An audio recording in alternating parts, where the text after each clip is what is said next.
Hello students, तो mission 50 current affair series में आपका स्वागत है। तो चलिए हम लोग करंट अफेयर के साथ आज जुड़ जाते हैं। आज बेहतरीन करंट अफेयर के साथ हम लोग आज काम करने जा रहे हैं। आज का करंट अफेयर जिसमें हम लोग 50 पॉइंट्स आपके सामने डिस्कस करेंगे और ये बेहतरीन पॉइंट्स होंगे आगे आने वाले एग्जाम्स के। आप जानते हैं बीपीएससी 67th में बीपीएससी ने डेट दे दिया है 30 अप्रैल शनिवार के दिन पेपर होगा और मई के मध्य में सीडीपीओ का होने का संभावना है। तो लगातार आप सेशन के साथ जुड़ जाइए, सेशन को शेयर कर दीजिए और चैनल पर नए हैं तो सब्सक्राइब कर लीजिए और बेल आइकन दबा दीजिए ताकि अधिकतम लोग जो भी नोटिफिकेशन है वो आपको मिलता रहे मेरे तरफ से। तो चलिए सबको गुड इवनिंग। काजल कुमारी, कुंदन सिंह, रणधीर पांडे, काजल कुमारी, जितने भी लोग जुड़े हैं सबको गुड इवनिंग, सबको शुभकामनाएं, सबको आशीर्वाद। मिशन एसडीएम और मिशन डीएसपी, मिशन एसडीएम और मिशन डीएसपी के लिए जुड़ जाइए जल्दी से सभी लोग जुड़ जाइए। मिशन एसडीएम और मिशन डीएसपी के लिए जल्दी से आप लोग जुड़ जाइए, मिशन एसडीएम और मिशन डीएसपी के लिए 30 अप्रैल हमारा टारगेट है 30 अप्रैल को मेरा टारगेट है कि भाई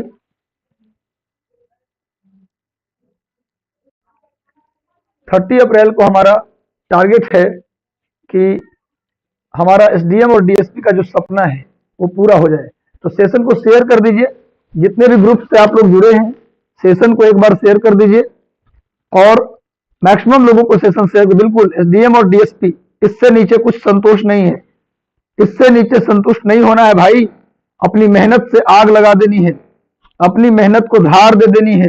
खमठोक ठेलता है जब नर, पर्वत के जाते पांव उखड़, मानो जब जोर लगाता है पत्थर पानी बन जाता है।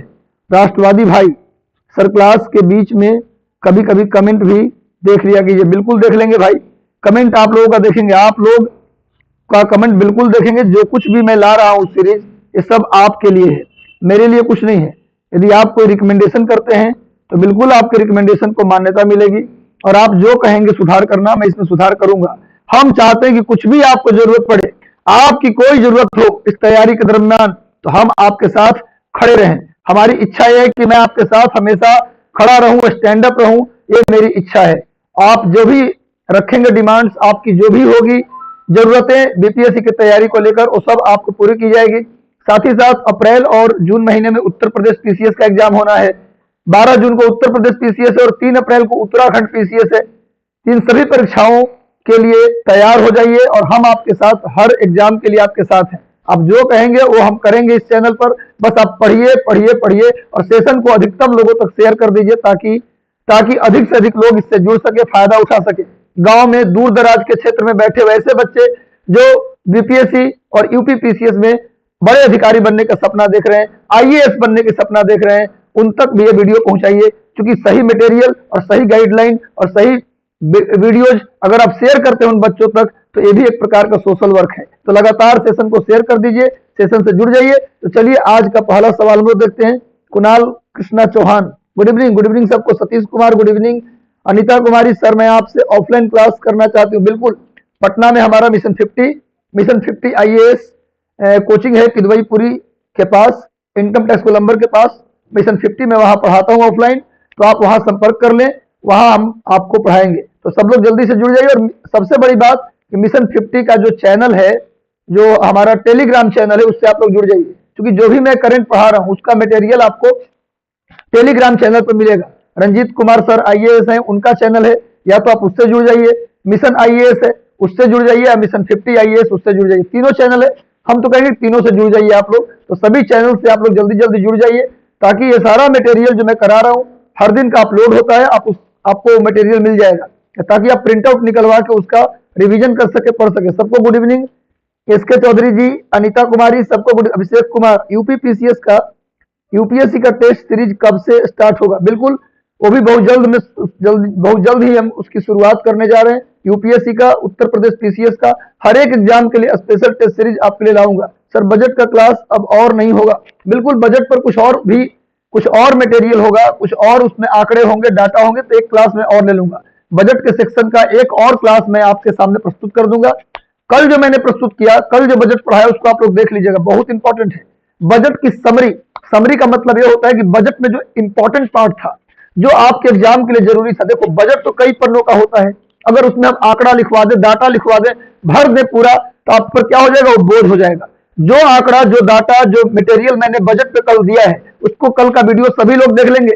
कल का वीडियो सभी लोग बजट का देख लेंगे भाई, क्योंकि जो वीडियो में मैंने 15 पॉइंट्स बताए हैं बजट के, वो बहुत बहुत ज्यादा इंपॉर्टेंट है। वो 15 पॉइंट्स पर आप तैयार कर लीजिए, आगे बीपीएससी के पीटी और बीपीएससी के मेंस में वो सारे पॉइंट्स काम आने वाले हैं। तो सभी लोग जल्दी से जुड़ जाइए।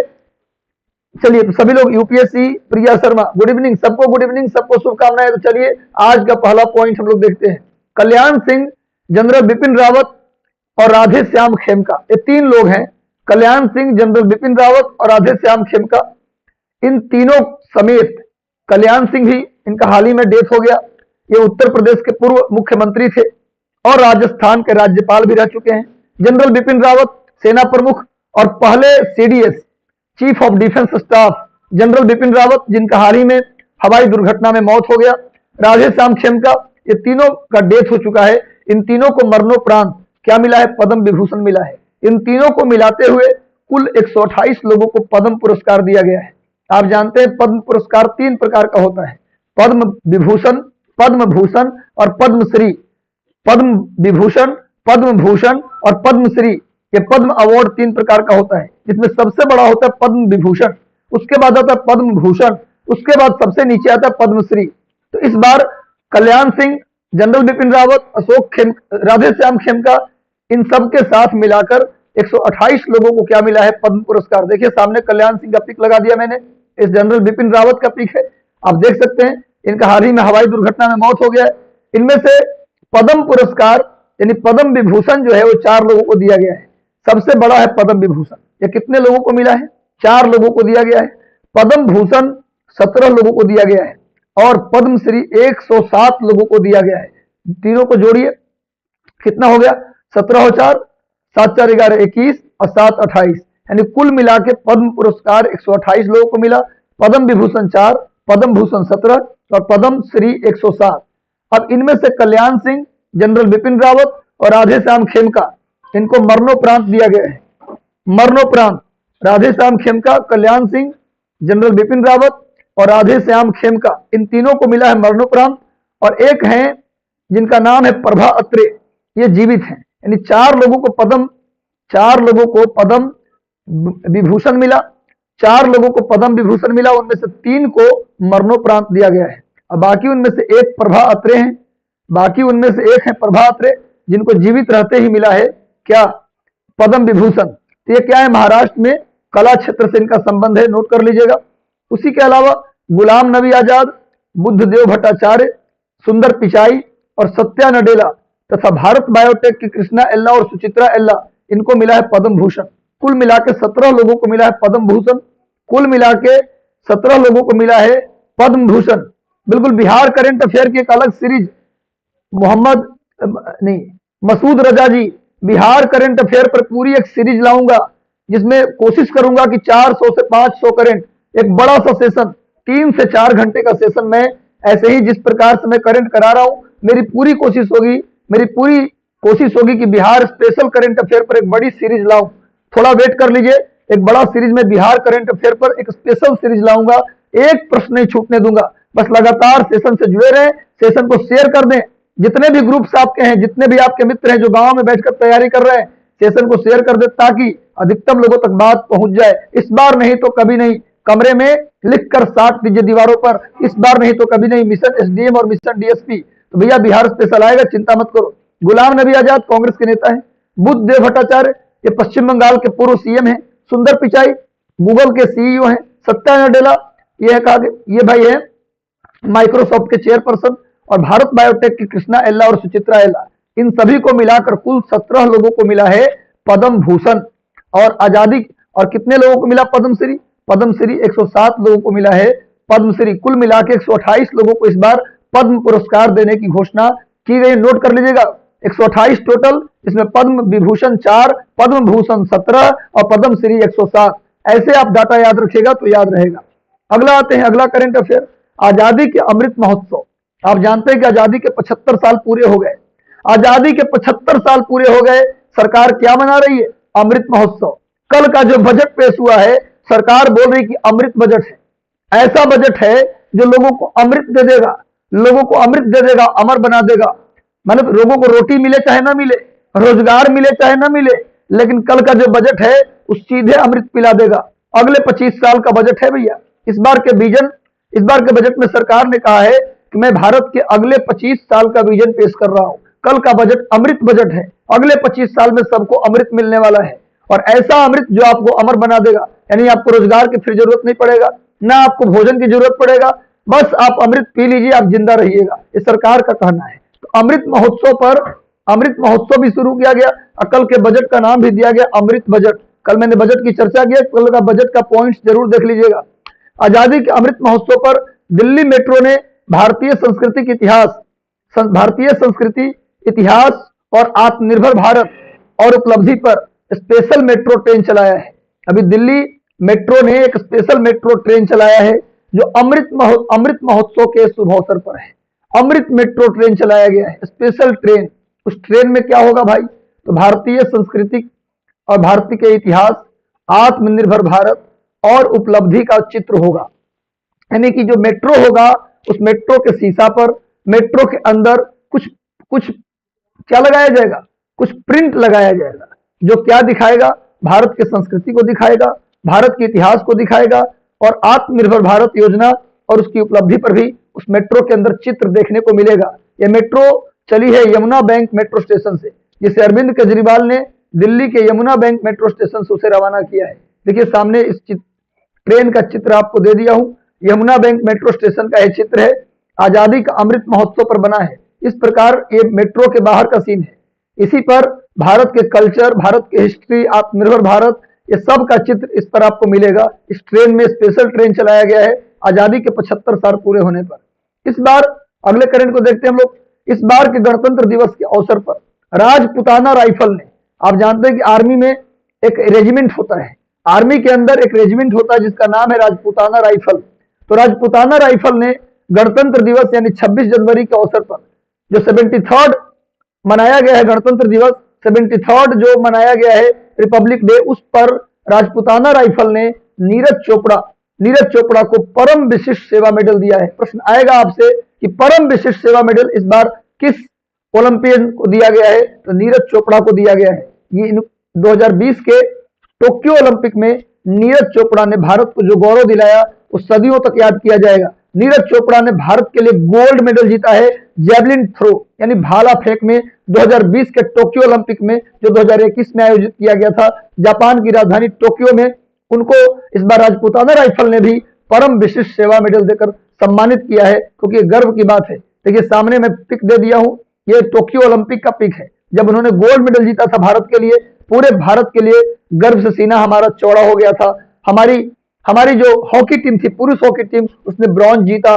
हमारी जो बैडमिंटन प्लेयर थी पीवी सिंधु, उन्होंने भी ब्रॉन्ज जीता। उसके बाद लॉलिना बरगोहाई जिन्होंने बॉक्सिंग में ब्रॉन्ज जीता। इसके अलावा वेट लिफ्टिंग में मीराबाई चानू ने सिल्वर जीता। समझ में आ रहा बात? इसके अलावा पहलवानी यानी रेसलिंग में रवि दहिया ने सिल्वर जीता। बजरंग पुनिया ने ब्रॉन्ज जीता।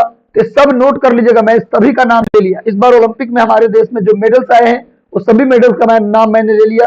आप वीडियो को धीमा करके पूरे मेडल्स का नाम नोट कर लीजिएगा। इस बार नीरज चोपड़ा जीते हैं गोल्ड मेडल भारत के लिए।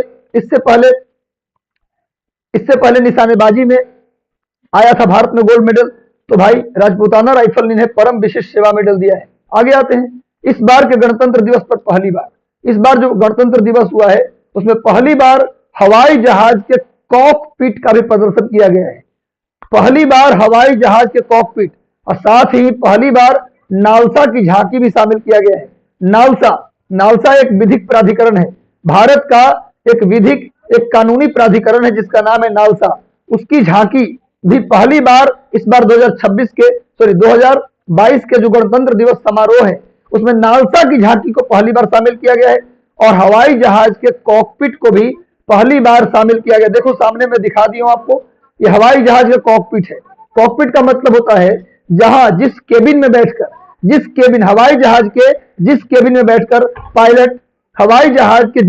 बैठकर पायलट जहाज को उड़ाते हैं उसी को बोलते हैं कॉकपिट। इस कॉकपिट को भी पहली बार इस बार के गणतंत्र दिवस समारोह में कॉकपिट का प्रदर्शन किया गया पहली बार। और नालसा जो विधिक प्राधिकरण है, जो कानूनी प्राधिकरण है, उस प्राधिकरण को भी पहली बार शो किया गया है और इस कॉकपिट को भी पहली बार गणतंत्र दिवस समारोह में शामिल किया गया है। इसके अलावा मैंने पिछले वीडियो में बताया था आपको कि भाई भारत देश में वर्दी जो खाकी होता है, वर्दी का इतिहास, भारत देश में वर्दी का इतिहास और राइफल का इतिहास भी पहली बार इस बार के गणतंत्र दिवस में दिखाया गया है। इसके अलावा नौ सैनिक विद्रोह 1946 में कराची और बंबई में जो नेवी रिवोल्ट हुआ था 1946 में रॉयल इंडियन नेवी के द्वारा, उसको भी 26 जनवरी के अवसर पर पहली बार इस बार उसको शो किया गया है झांकी के रूप में। तो आप लोग को जितना भी मैं पिछला वीडियो जो बनाया हूं वो सारे वीडियोज को रिपीट करके आप सभी लोग देख लीजिएगा और सेशन को शेयर कर दो भाई, सेशन को अधिकतम शेयर कर दो, मैक्सिमम लोगों तक सेशन को फैला दो, सेशन को अधिक से अधिक सेशन को शेयर कर दो। जितना भी टेलीग्राम चैनल आपके पास है, जितने भी व्हाट्सएप ग्रुप्स है, जितना भी फेसबुक चैनल है, सब जगह सेशन को शेयर कर दो। सेशन अच्छा लग रहा है तो लाइक बटन दबा दो, सेशन अच्छा लग रहा है तो लाइक बटन दबा दो। और कोई जरूरत हो तो मैं जरूर आप पर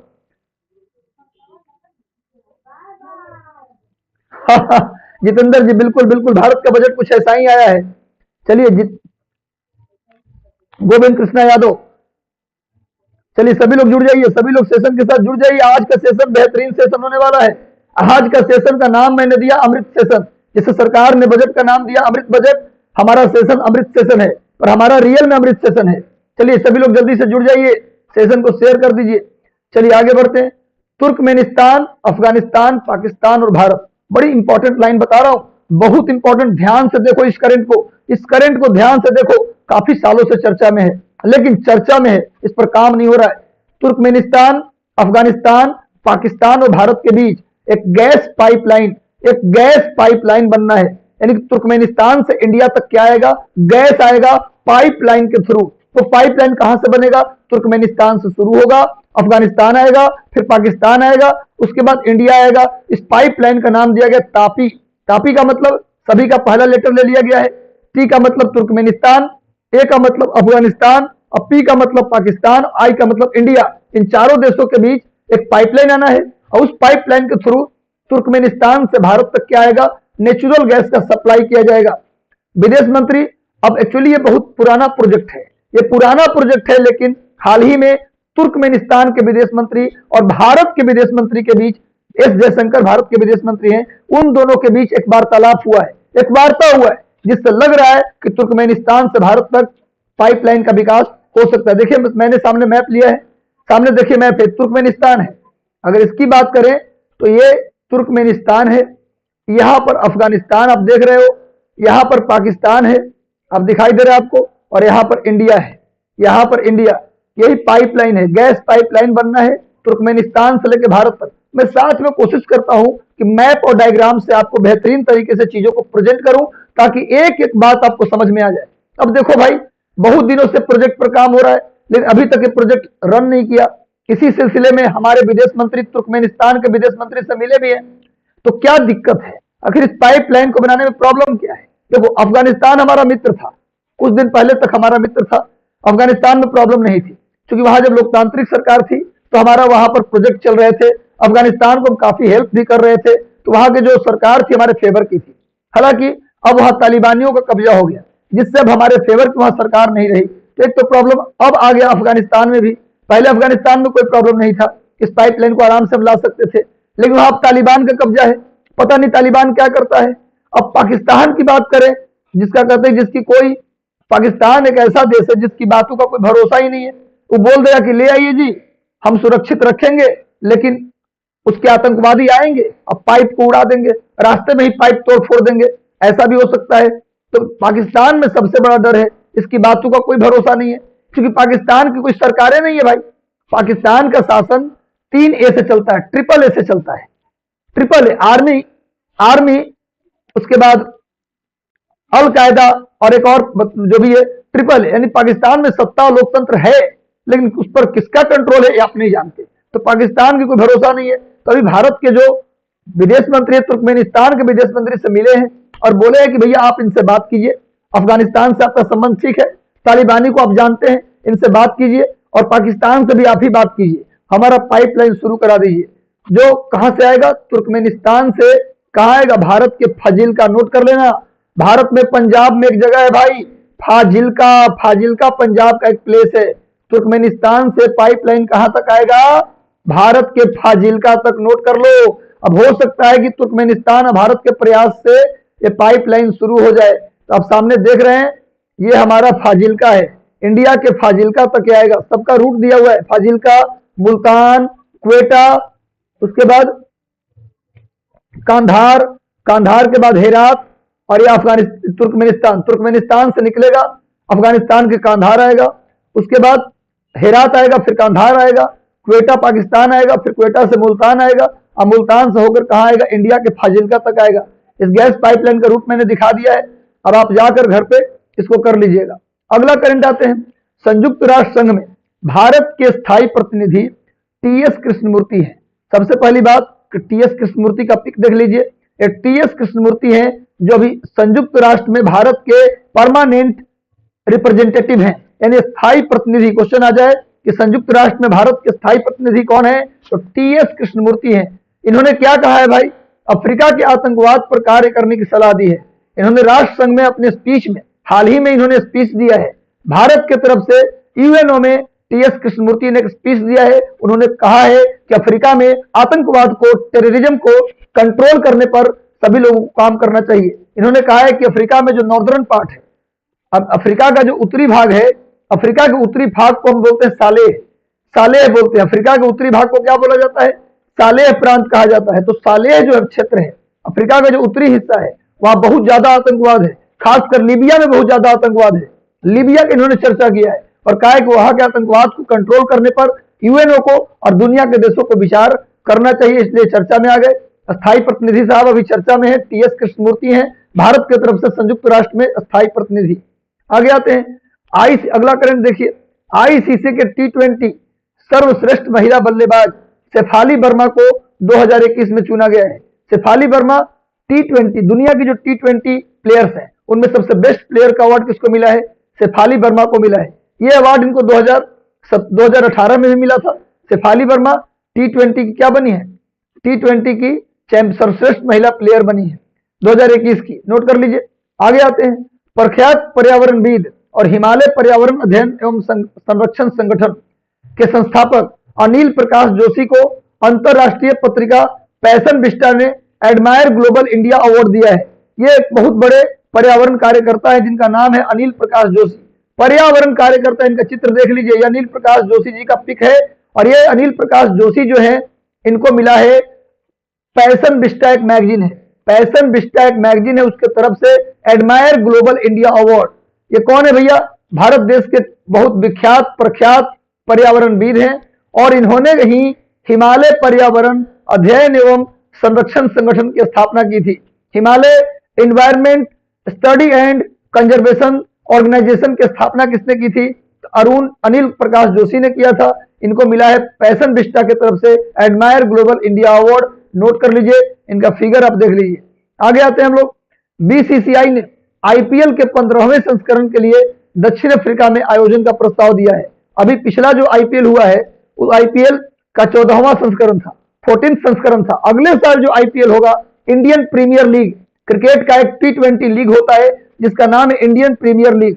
अभी कोरोना वायरस के कारण उसे पिछले साल दुबई में किया गया था, 14वां जो है, और 15वां होने वाला है। उसके लिए बीसीसीआई ने प्रस्ताव दिया है साउथ अफ्रीका को कि आप अपने यहां अगर करा सकते हैं आईपीएल का मैच, यदि आप अपने यहां कराइएगा तो आप करवा लीजिए।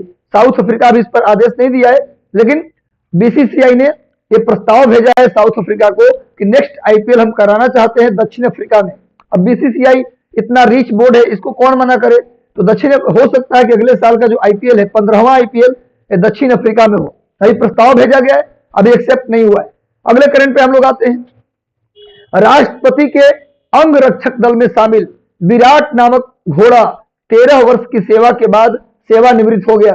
राष्ट्रपति का एक अंगरक्षक दल होता है, राष्ट्रपति का एक अंगरक्षक दल होता है, और अंगरक्षक दल जो प्रेसिडेंट का होता है उसमें घोड़े भी होते हैं।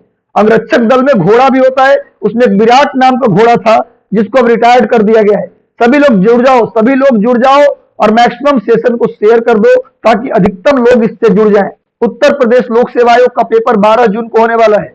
इसके अलावा उत्तर प्रदेश आरओ एआरओ समीक्षा अधिकारी, सहायक समीक्षा अधिकारी का पेपर होने वाला है। तो भाई लग जाओ, जुड़ जाओ, अब टाइम नहीं है। बीपीएससी 67 ने भी अपना डेट अनाउंस कर दिया है। वो डेट कब अनाउंस किया है? वो डेट अनाउंस किया है 30 अप्रैल को। तुरंत मई में सीडीपीओ का पेपर होगा। कोई चांस नहीं रुकने का, गम मनाने का, शोक मनाने का, दुख बिताने का कोई समय नहीं है। अब लगातार काम पे लग जाओ, एक टारगेट फिक्स कर लो और एक रूटीन बना लो।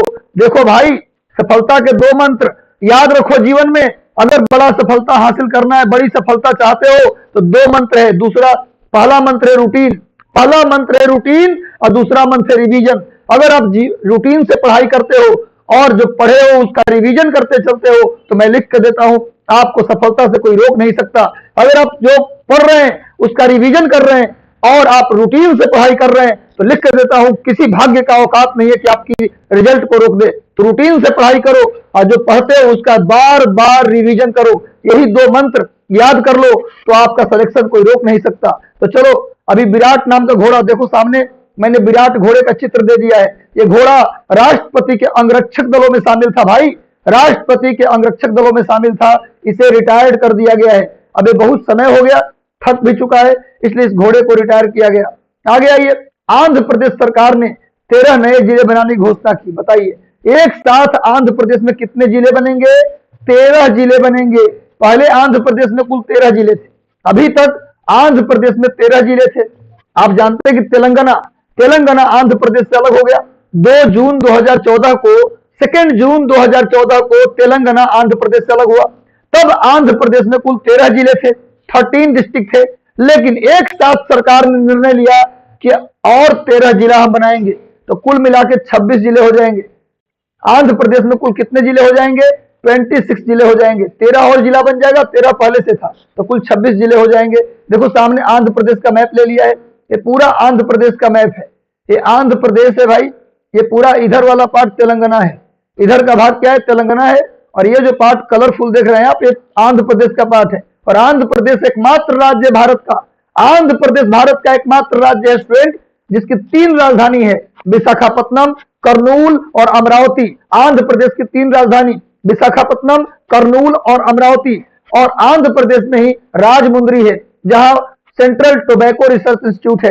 केंद्रीय तंबाकू अनुसंधान संस्थान पूछा जाए कहां है तो राजमुंद्री में है, नोट कर लीजिएगा। और तंबाकू बोर्ड ये भी आंध्र प्रदेश में है। तंबाकू बोर्ड आंध्र प्रदेश के गुंटूर में है और तंबाकू अनुसंधान संस्थान ये आंध्र प्रदेश के राजमुंद्री में है। आंध्र प्रदेश से 2 बड़ी नदियां बहती हैं, 2 बड़ी नदियां बहती हैं, गोदावरी और कृष्णा। ये 2 नदियों का जो बहाव स्थल है वो आंध्र प्रदेश है। इसकी 3 राजधानी विशाखापत्तनम, कर्नूल और अमरावती, नोट कर लीजिएगा। और 2 जून 2014 को तेलंगाना आंध्र प्रदेश से अलग हुआ था। आगे आइए, ब्रांड फाइनेंस एक संस्था है, एक ऑर्गेनाइजेशन है ब्रांड फाइनेंस। इसके अनुसार दुनिया की सबसे मूल्यवान कंपनी कौन है? एक्सचेंजर। दुनिया की सबसे मूल्यवान कंपनी उसने बताया है एक्सचेंजर को। एक्सचेंजर एक कंपनी है, आईटी कंपनी, एक IT company, information technology based company है एक्सचेंजर। उसे दुनिया के सबसे वैल्यूएबल यानी मूल्यवान ब्रांड घोषित किया है किसने? ब्रांड फाइनेंस एक ऑर्गेनाइजेशन है जो डिसाइड करती है कि किस ब्रांड का वैल्यू सबसे ज्यादा है, उसके बाद कौन है, उसके बाद कौन है, क्रम से एक रैंक जारी करता है। तो इसके अनुसार, ब्रांड फाइनेंस के अनुसार एक्सचेंजर दुनिया की सबसे मूल्यवान ब्रांड है। उसके बाद इसने टीसीएस का स्थान दिया है। दूसरे नंबर पर इसने कहा है कि TCS, Tata consultancy service, TCS second number पे आता है। और तीसरा स्थान भारत के ही इन्फोसिस को दिया गया है। यानी 2 टीसीएस और इन्फोसिस ये 2 भारतीय कंपनी है, सेकंड और थर्ड रैंक पे है। और एक्सचेंजर आईटी कंपनी को पहला स्थान मिला है। नोट कर लेना किसके अनुसार? ब्रांड फाइनेंस के अनुसार सबसे मूल्यवान एक्सचेंजर, सेकंड नंबर पर मूल्यवान टीसीएस और तीसरे नंबर पर मूल्यवान इन्फोसिस। ये देखो एक्सचेंजर कंपनी का चित्र मैंने दिया, एक्सचेंजर का हेडक्वार्टर है। एक्सचेंजर कंपनी का सामने आपको हेडक्वार्टर दे दिया हूं, जो जिसको सबसे पहला स्थान मूल्यवान ब्रांड के रूप में मिला है। आगे आइए, असम कैबिनेट ने, असम का जो कैबिनेट है, मंत्रिमंडल है, असम सरकार, आप जानते हैं असम के मुख्यमंत्री हेमंत बिश्व शर्मा हैं। असम के मुख्यमंत्री हैं हेमंत बिश्व शर्मा और वहां के जो राज्यपाल हैं वो जगदीश मुखी हैं। जगदीश मुखी वहां के राज्यपाल हैं और असम के जो मुख्यमंत्री हैं, सीएम हैं, वो कौन है? हेमंत बिश्व शर्मा। उन्होंने फैसला किया है कि अब कोई भी असम के मंत्री, असम राज्य का कोई भी मंत्री या मुख्यमंत्री, पूरी कैबिनेट ने फैसला लिया है कि कोई भी मंत्री या कोई भी मुख्यमंत्री अपनी मर्जी से कोई भी फैसला नहीं लेगा, उसे कैबिनेट की मंजूरी लेना जरूरी होगा। ऐसा नहीं कि मंत्री जी कुछ भी निर्णय ले लिए।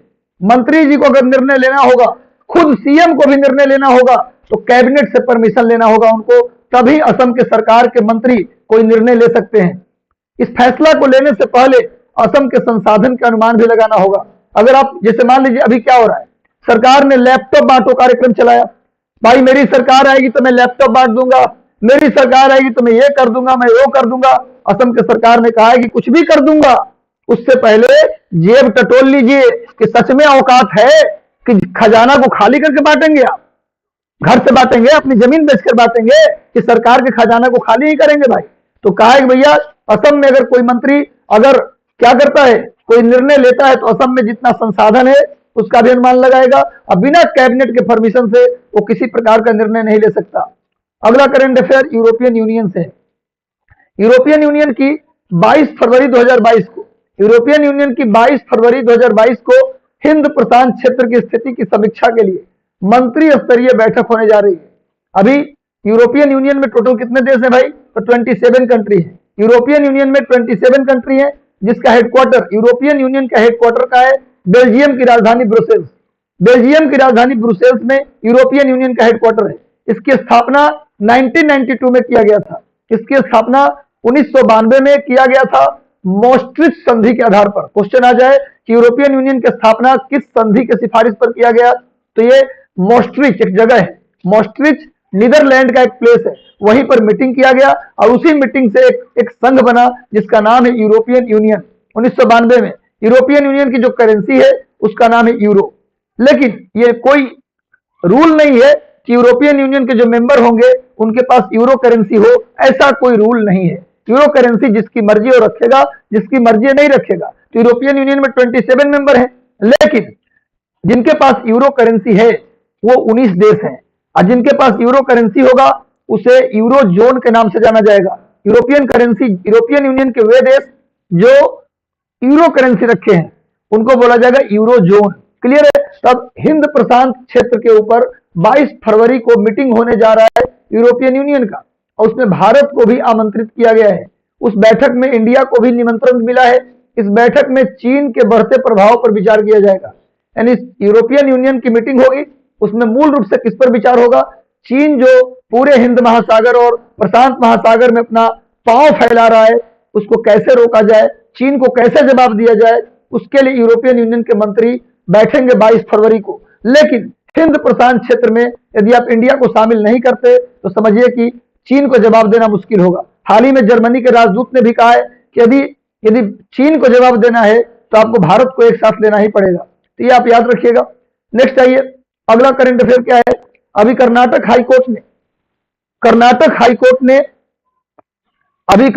हाईकोर्ट ने यह निर्णय लिया है। बड़ा इंटरेस्टिंग निर्णय है, बड़ा दिलचस्प निर्णय है। सभी लोग जुड़ जाओ भाई, बहुत बेहतरीन करंट चल रहा है, करंट का डिस्कशन बेहतरीन हो रहा है। सेशन अच्छा लग रहा है तो सेशन को लाइक कर दो, सेशन अच्छा लग रहा है तो लाइक बटन प्रेस कर दो भाई, लाइक दबा दो और लगातार सेशन को हर एक ग्रुप में शेयर कर दो। तो मेरे भाई इस बार कर्नाटक हाईकोर्ट ने एक फैसला लिया। कर्नाटक हाईकोर्ट ने कहा कि अगर कोई लड़का या कोई लड़की शादी का वादा करके मुकर जाता है या मुकर जाती है तो धोखा या अपराध की श्रेणी में नहीं आएगा। अभी कर्नाटक हाईकोर्ट ने फैसला दिया है, एक युवक जो 8 साल से एक लड़की के प्रेम में था, बाद में लड़की धोखा देकर, धोखा मत कहिए क्योंकि हाईकोर्ट ने कहा धोखा नहीं होगा, बाद में उस लड़की ने किसी और से शादी कर लिया, तो उस लड़के ने हाईकोर्ट में केस कर दिया कि ये लड़की ने मुझे धोखा दिया है, शादी का वादा करके मुकर गई है।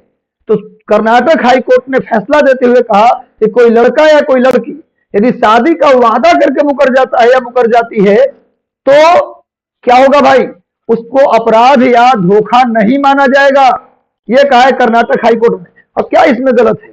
इसमें सपोर्ट भी आपको करना चाहिए, बहुत अच्छा निर्णय है। मान लो कि कोई लड़का या कोई लड़की जिसके साथ आप शादी करना चाहते थे, अगर मान लो उसके बिना मन के आप उससे शादी कर लेते हो तो ठीक है, आपकी जिद तो पूरी हो जाएगी। लेकिन क्या वो लड़की या वो लड़का जिसके साथ आपने विवाह किया है, क्या आप जीवन भर खुश रह पाएंगे? बिल्कुल खुश नहीं रह पाएंगे।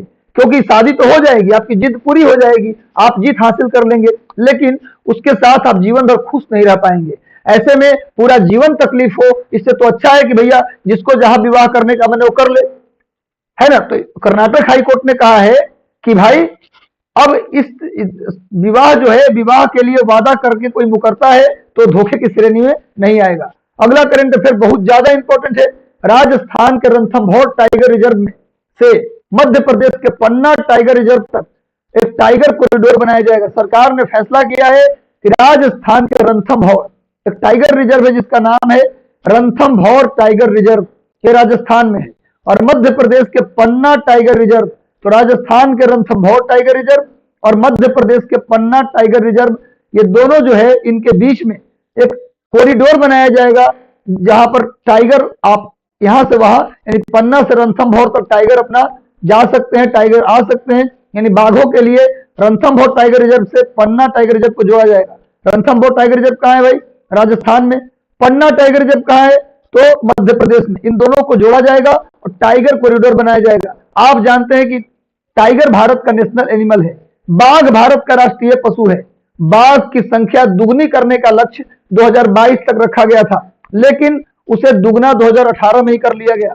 बाघों की संख्या को दुगनी करने का लक्ष्य भारत रखा था 2022 तक, लेकिन उसे 2018 में ही दुगना कर लिया। भारत में टाइगर प्रोजेक्ट की शुरुआत 1973 में की गई थी। बाघों की सुरक्षा के लिए, बाघों को बचाने के लिए टाइगर प्रोजेक्ट की शुरुआत 1973 में की गई थी। 1973 में की गई थी टाइगर प्रोजेक्ट की शुरुआत। और सुन लो मेरी बात, इसके तहत भारत में वर्तमान में कुल 50 टाइगर रिजर्व बनाए गए हैं। पूछा जाए इंडिया में कितने टाइगर रिजर्व हैं, तो टोटल 50 हैं, और 6 नहीं बल्कि 5 नए टाइगर रिजर्व को मान्यता जो बहुत जल्द मिलने वाला है। यानी कि टोटल अभी 51 टोटल 51 टाइगर रिजर्व है और 5 और नए टाइगर रिजर्व बनने वाले हैं, तो टोटल 56 हो जाएंगे। पर अभी है कितना? तो 51 है। टोटल अभी 51 है, लेकिन 5 और मान्यता मिलने वाला है, जिसमें बिहार के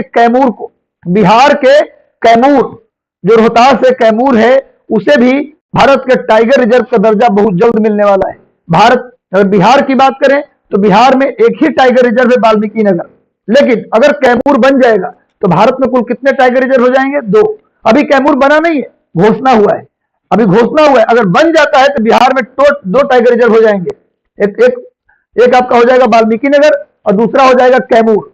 अगर अभी पूछा जाए कि वर्तमान में भारत में बिहार में कितने टाइगर रिजर्व है, तो एक है। कौन है? वाल्मीकि नगर। और कैमूर के बनने के बाद 2 हो जाएगा। टोटल इंडिया में कितने? 51। और कितने होने वाले हैं? तो 5 और जुड़ जाएगा तो 56 हो जाएगा। तो इतनी बातों को याद रखिए। एक बात और जान जाइए, 1973 यानी 1973 से पहले तक भारत का नेशनल एनिमल कौन था? लायन था, शेर था। लेकिन 1972 के बाद भारत का national animal royal Bengal tiger को बना दिया गया। रॉयल बंगाल टाइगर 1972 के बाद से भारत का नेशनल एनिमल है। उससे पहले भारत का नेशनल एनिमल कौन हुआ करता था? लायन हुआ करता था। नोट कर लीजिए। अब बात चली है रॉयल बंगाल टाइगर की, तो रॉयल बंगाल टाइगर मात्र दुनिया में 4 देश में मिलते हैं। रॉयल बंगाल टाइगर 4 कंट्री में मिलते हैं, भारत में, बांग्लादेश में, नेपाल में और भूटान में। ये 4 देश हैं जहां रॉयल बंगाल टाइगर मिलते हैं। क्लियर है? आगे बढ़ते हैं। इन सब चीजों को नोट करिएगा, बहुत इंपॉर्टेंट। मेरी कोशिश है कि इस करंट के माध्यम से आपके जीके को मजबूत करवाना। तो सेशन को शेयर कर दीजिए, इससे बेहतर सेशन नहीं होने वाला है। सेशन शेयर कर दीजिए। सेशन अच्छा लग रहा हो तो सेशन को लाइक कर दें, लाइक बटन प्रेस कर दें, और सभी लोग जुड़े रहें। बेहतर से बेहतर करंट के लिए सब लोग जुड़े रहें, कोई जाएगा नहीं, अंत तक देखते रहिएगा। आज का सेशन का नाम हमने दिया अमृत सेशन। आज हमारा जो सेशन है वो अमृत सेशन है, आपको अमृत पिला देगा। यानी करंट अफेयर के एक सवाल आपको यहां से दिला देगा। हाल ही में चीन ने, बहुत इंपॉर्टेंट करंट है, चीन ने लिथुआनिया पर व्यापार प्रतिबंध लगाते हुए, चीन ने क्या किया है? लिथुआनिया पर लगा दिया है व्यापार प्रतिबंध। लिथुआनिया के राजदूत को अपने देश से बाहर निकाल दिया है। चीन ने लिथुआनिया पर कार्रवाई की। लिथुआनिया आप जानते हैं यूरोप का एक देश है। लिथुआनिया सामने मैप में दिखाया है मैंने, ये लिथुआनिया है, ये लातविया है और ये एस्टोनिया है। लिथुआनिया, लातविया और एस्टोनिया, यहां पर एक सागर है। इस सागर का नाम देखिए लिखा हुआ है बाल्टिक सी। यहाँ जो सागर है उसका नाम क्या है? बाल्टिक सी। चूंकि ये तीनों देश बाल्टिक सी के किनारे हैं, इसीलिए इन कंट्री को बाल्टिक कंट्री भी कहते हैं। बाल्टिक कंट्री में 3 ही देश आते हैं। कौन कौन? लिथुआनिया, लातविया और एस्टोनिया। इन देशों को बाल्टिक कंट्री कहते हैं, क्योंकि ये बाल्टिक सी के बगल में है। तो लिथुआनिया, लातविया, एस्टोनिया, तीनों की करेंसी यूरो है, ये भी नोट कर लीजिएगा। लातविया, लिथुआनिया, एस्टोनिया, ये तीनों को बाल्टिक कंट्री कहते हैं, क्योंकि ये बाल्टिक सागर के बगल में है और इन तीनों की करेंसी यूरो है। ये तीनों यूरो जोन में शामिल है। तभी चीन ने लिथुआनिया पर, ये जो सबसे साउथ में है लिथुआनिया, इस पर चीन ने प्रतिबंध, व्यापार प्रतिबंध लगा दिया है। और साथ ही साथ चीन जो है व्यापार प्रतिबंध लगाने के साथ साथ लिथुआनिया के राजदूत को अपने देश से निकाल दिया है। लिथुआनिया के एम्बेसडर को चीन से निकाल दिया गया और लिथुआनिया से अपने राजदूत को, अपने एम्बेसडर को चीन ने बुला लिया कि अब आ जाओ, और इनके राजदूत को निकाल दिया। ये सब कार्रवाई क्यों की गई? आखिर इस कार्रवाई की वजह क्या है? जब इसको समझे कि लिथुआनिया पर चीन ने ऐसा कार्रवाई क्यों किया, देख लिया जाए क्यों ऐसा किया। हाल ही में लिथुआनिया ने, विवाद क्या है, मुद्दा क्या है, क्यों ऐसा हुआ, लिथुआनिया से चीन ऐसा क्यों किया, ट्रेड बैन क्यों किया, राजदूत एम्बेसडर को क्यों निकाला, अपने एम्बेसडर को बुला क्यों लिया? तो हाल ही में लिथुआनिया ने ताइवान में अपना दूतावास खोला है। ताइवान में अपना दूतावास खोला है, जो ताइवान के नाम से ही खोला है। यानी कि लिथुआनिया ने ताइवान को एक अलग देश मानते हुए, ताइवान को एक अलग कंट्री मानते हुए, स्वतंत्र देश मानते हुए, ताइवान के नाम से ही अपना क्या खोला है, दूतावास खोला है, यानी एम्बेसी बनाया है। चीन का कहना था कि ताइवान चीन का स्वायत्त क्षेत्र है, जैसे तिब्बत और हांगकांग, जैसे तिब्बत और हांगकांग चीन का क्षेत्र है, वैसे ही चीन कहता है कि ताइवान भी हमारा ही क्षेत्र है। और उसे चीन क्या बोलता है, चीनी ताइपे, उसका नाम बोलता है चीनी ताइपे।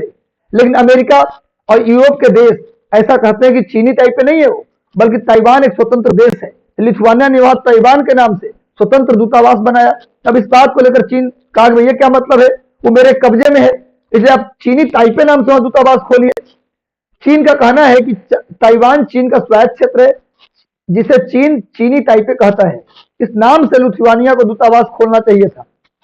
चीन का कहना है इस नाम से लिथुआनिया को अपना दूतावास खोलना चाहिए था।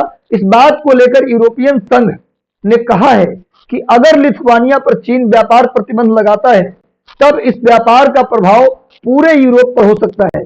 अभी यूरोपियन यूनियन ने कहा है, इस पर एक्शन ले लिया है यूरोपियन यूनियन। बोला कि अगर लिथुआनिया पर व्यापार प्रतिबंध लगा देंगे तो उससे पूरे यूरोप का व्यापार प्रभावित होगा। ऐसे में यूरोपियन यूनियन ने विश्व व्यापार संगठन से, यानी WTO से चीन की शिकायत की है। ये भाई ताइवान का मैंने मैप दे दिया, ये पूरा चीन है। ये जो आप देख रहे हैं व्हाइट कलर का, ये पूरा का पूरा क्या है, ड्रैगन है, चीन है। और ये जो बगल में रेड कलर का आप देख रहे हैं, यहां पर आप देख रहे होंगे रेड कलर का, इधर जो आप देख रहे हैं रेड कलर का, ये ताइवान है, ये ताइवान है, ये चीन है। तो चीन कहता है कि जैसे तिब्बत हमारे हिस्सा है, जैसे हमारा हिस्सा है हांगकांग, वैसे ही ताइवान भी मेरा हिस्सा है। लेकिन ताइवान इस बात को मानने को तैयार नहीं है। ताइवान कहता है कि मैं स्वतंत्र देश हूं, अगर मेरे देश में किसी को आना है तो हमसे बात करे, चीन से बात न करे। वही काम लिथुआनिया ने किया, डायरेक्ट वहां दूतावास खोल लिया। अब चीन का कहना था चीनी ताइपे के नाम से खोलते दूतावास, ऐसा नहीं किया तो उसके जो राजदूत थे लिथुआनिया के, उसको अपने यहाँ चीन अपने यहाँ से निकाल दिया और अपना राजदूत को अपने देश में बुला लिया। तो पूरे यूरोपियन यूनियन का कहना है, यूरोपियन संघ का कहना है कि ऐसा करने से पूरे यूरोप का व्यापार प्रभावित होगा और उससे पूरा ट्रेड इम्बैलेंस हो जाएगा। तो WTO से शिकायत की गई है कि चीन को आप रोकिए ऐसा करने से। WTO की स्थापना 1 जनवरी 1995 को की गई थी। 1 जनवरी 1995 को WTO वर्ल्ड ट्रेड ऑर्गेनाइजेशन की स्थापना की गई थी। इसका हेडक्वार्टर स्विट्जरलैंड के जेनेवा में है। पहले WTO का नाम गैट हुआ करता था, GATT, general agreement on tariff and trade. इसकी स्थापना 1948 में की गई थी। 1948 में गैट की स्थापना की गई थी ब्रेटन वुड्स सम्मेलन के आधार पर, और 1 जनवरी 1995 को GATT यानी गैट का ही नाम बदलकर WTO कर दिया गया।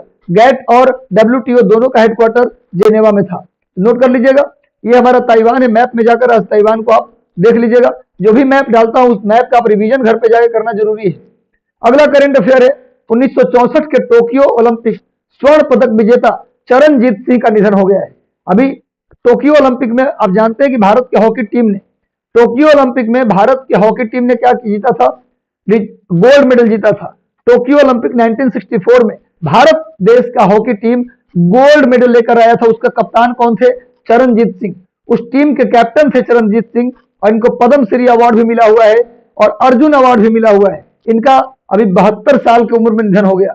72 ईयर ओल्ड थे चरणजीत सिंह, जो 70 नहीं सॉरी 92 ईयर ओल्ड थे चरणजीत सिंह, इनका निधन हो गया। और ये 1964 के टोक्यो ओलंपिक के गोल्ड मेडल के विजेता थे। और आप क्या संजोग है, 1964 के टोक्यो ओलंपिक में हॉकी ने गोल्ड मेडल जीता और 2020 के टोक्यो ओलंपिक ही था, इसमें भारत के जो पुरुष हॉकी टीम है उसने ब्रॉन्ज मेडल जीता है। तो बड़ा ही संजोग है कि वो भी टोक्यो ओलंपिक, ये भी टोक्यो ओलंपिक, वहां मेडल गोल्ड मिला और यहाँ ब्रॉन्ज मेडल मिला। चलो मेडल तो मिला, ओलंपिक का एक मेडल भी बहुत ज्यादा मायने रखता है। तो पद्म श्री अर्जुन अवार्ड से सम्मानित चरणजीत सिंह का 92 वर्ष की उम्र में निधन हो गया। इस चरणजीत सिंह का पिक है, देख सकते हैं आप। चरणजीत सिंह 1964 के हॉकी टीम के कैप्टन थे, जिन्होंने गोल्ड मेडल दिलाने में बड़ा योगदान दिया था। नेक्स्ट आते हैं, लगभग 70 साल बाद, बहुत इंपॉर्टेंट लाइन, ऐतिहासिक लाइन मैं पढ़ने जा रहा हूं। लगभग 70 साल बाद पुनः एयर इंडिया टाटा के अधिकार क्षेत्र में आ गया। एयर इंडिया भारत की पहली एयरलाइंस टाटा ने ही बनाया था। भारत की पहली एयरलाइंस टाटा ने बनाया था, टाटा एयरलाइंस, जो बाद में गवर्नमेंट ने उसको ले लिया, सरकार ने उसको ले लिया और उसको लेने के बाद उसका नाम कर दिया इंडियन एयरलाइंस। उस एयर इंडिया जब सरकार ने ले लिया तो इंडियन एयरलाइंस काफी घाटे में चली गई, इतनी घाटे में कि उसको बंद करने का नौबत आ गया। तब टाटा ने उसे पुनः खरीद लिया। 70 साल पहले इंडियन एयरलाइंस टाटा की ही थी, जिसका नाम था टाटा एयरलाइंस, और 70 साल बाद फिर से टाटा के पास चली गई है। अभी जब टाटा के पास गई तो उसका पहला उड़ान दिल्ली से मुंबई के बीच चला। थोड़ा एयर इंडिया के रतन टाटा हैं, जो टाटा ग्रुप के चेयरपर्सन है। टाटा ग्रुप के चेयरमैन कौन है? तो रतन टाटा। क्या इतिहास है, थोड़ा इतिहास देख लेते हैं एयर इंडिया का। 1932 में, डेट याद रखिए, 1932 में जमशेद जी टाटा ने भारत की पहली एयरलाइन, ध्यान रखो, भारत की पहली एयरलाइंस टाटा एयरलाइंस के नाम से स्थापित किया। यानी टाटा ने ही भारत को पहला एयरलाइंस दिया, जिसे 1946 में सरकार ने अपने अधिकार क्षेत्र में ले लिया। उसके बाद 1953 में टाटा एयरलाइंस का राष्ट्रीयकरण कर दिया गया, नेशनलाइजेशन कर दिया गया, और उसका नाम टाटा एयरलाइंस से बदलकर इंडियन एयरलाइंस कर दिया गया। इन टाटा एयरलाइंस का राष्ट्रीयकरण कब हुआ? 1953 में। सरकार ने अपने अंडर में कब लिया? 1946 में। और टाटा एयरलाइंस की स्थापना कब की गई थी? 1932 में। और 1953 से इसका नाम हो गया इंडियन एयरलाइंस, जिसे हम एयर इंडिया के नाम से भी जानते हैं। सामने देखिए एयर इंडिया के विमान खड़ी है और ये हमारे टाटा है। पहला उड़ान दिल्ली से मुंबई के बीच चला, नोट कर लीजिए।